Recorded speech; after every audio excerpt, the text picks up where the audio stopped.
वितरण निगम लिमिटेड के मंगलवार 132 GSS से निकलने वाली 33 kV लाइन चिकारड़ा मोरवन पिराना की विद्युत आपूर्ति शुक्रवार 4 बजे से मंगलवार में 33 kV अंडरग्राउंड लाइन कट होने से लगभग 2 दर्जन से अधिक गांवों को लगभग 24 घंटे अंधेरे में रहना पड़ा।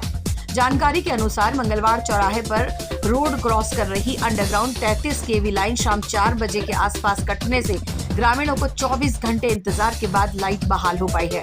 रात्रि के समय नन्हे मुन्ने बच्चे बड़ों के साथ प्रचंड गर्मी के चलते हाल बेहाल हुए। रात भर पंखा हाथ में लिए चलते नजर आए। बच्चों ने गर्मी के मारे अपने पेरेंट्स को सोने नहीं दिया। वहीं जिनके घर में इन्वर्टर थे उन्होंने भी 7-8 घंटे में दम तोड़ दिया। प्रचंड गर्मी में ग्रामीणों का हाल बेहाल हुआ। रात भर ग्रामीण लाइट आने का इंतजार करते रहे। एक घंटे में कनिष्ठ अभियंता मंगलवार से संपर्क कर लाइट आने के बारे में जानकारी लेते रहे।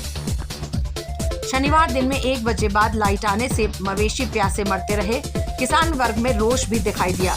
किसानों ने बताया कि आखिर मवेशियों को पानी कहां से लाकर पिलाएं। न ही ग्रामीण उपभोक्ता भी लाइट से त्रस्त होकर बेकाबू दिखाई दिए।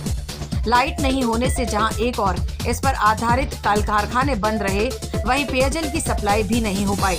ग्रामीण पानी के लिए भटकते रहे। दिन भर प्रचंड गर्मी से त्राही त्राही करते नजर आए। लाइट सप्लाई नहीं होने से तीनों GSS पर मिलकर लगभग 2 दर्जन से अधिक गांवों को 24 घंटे के लिए लाइट से परेशान होना पड़ा। कनिष्ठ अभियंता रवि वर्मा ने जानकारी में बताया कि शुक्रवार को JCB से लाइन कटने से इससे संपर्क में रहने वाले तीनों GSS मोरवन पिराना चिकारड़ा की विद्युत सप्लाई बंद हो गई। लाइन को बहाल करने के लिए प्रयास किए गए, लेकिन ठेकेदारों की हड़ताल के चलते निगम के तकनीकों द्वारा जॉइंट को अथक प्रयास के बाद रात 2 बजे तक कंप्लीट कर लिया गया था। लेकिन विद्युत सप्लाई चालू करते ही पुनः जॉइंट बस्ट हो गया, जिसको फिर सांवरिया जी से केबल को मंगवाया गया तथा केबल लगाकर जॉइंट करने में काफी समय लग गया। दिन में 1 बजे के आसपास भरकस प्रयास करने के बाद सप्लाई चालू कर पाया। इधर चिकारड़ा के ग्रामीणों ने बताया कि चिकारड़ा के लिए लाइट ने कोड़ में खाज का काम किया। जैसे ही सप्लाई चालू हुई और चिकारड़ा में ट्रांसफार्मर में आग लग गई, फिर सप्लाई बाधित हुई।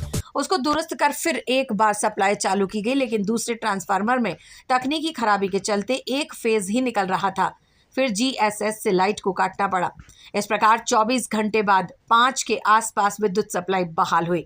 5 बजे के बाद भी ट्रांसफार्मर वोल्टेज अप डाउन करता रहा, कभी 100 तो कभी 400, जिसकी जानकारी तकनीकों को भी है, लेकिन इस पर कोई भी ध्यान नहीं दिया गया। वोल्टेज उतार चढ़ाव के चलते आए दिन इलेक्ट्रॉनिक उपकरण जलते रहते हैं। इससे पूर्व भी बिजली का खंभा झुकने से FRT द्वारा रात में कार्य नहीं करने से ग्रामीणों को 12 घंटे अंधेरे में बिना बिजली के निकालने पड़े थे। इसकी जानकारी भी उपभोक्ताओं द्वारा कनिष्ठ अभियंता के साथ सहायक अभियंता को भी देते हैं, लेकिन इसका परिणाम कहीं कुछ देखने को नहीं मिलता।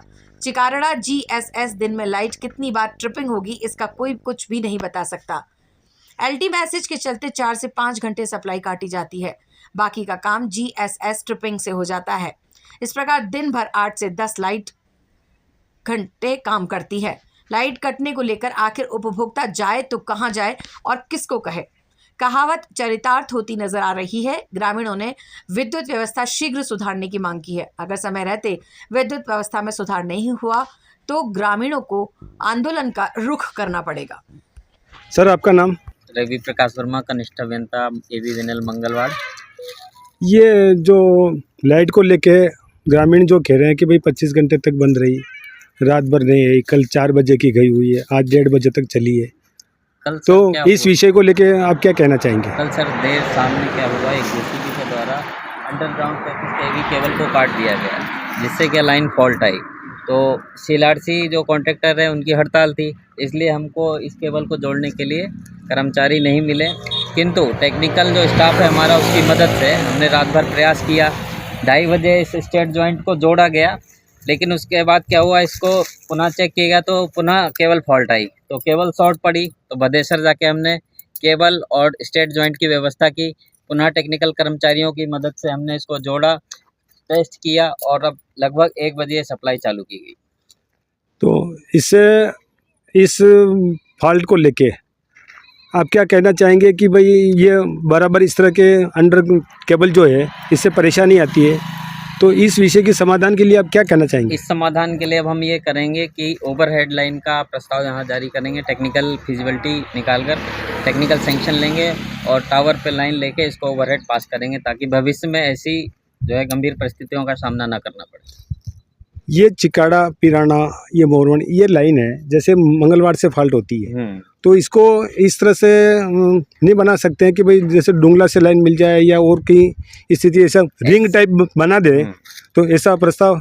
ऐसी विकट परिस्थिति जब आ जाती है तो ऐसी विकट परिस्थितियों में भविष्य में टेक्निकल फिजिबिलिटी निकालकर टेक्निकल सैंक्शन लेकर इसको रिंग फीडर से जोड़ा जाएगा। बिलोदा से पिराना के लिए एक नया फीडर 7 किलोमीटर की लाइन खींचकर इसको रिंगमैन सिस्टम बनाया जाएगा, जिससे कभी भी ऐसी सिचुएशन पैदा होती है तो रिंगमैन सिस्टम से एक फीडर से सारे फीडर जोड़े जाएंगे ताकि उनको सप्लाई कंटिन्यू मिल सके। धन्यवाद सर।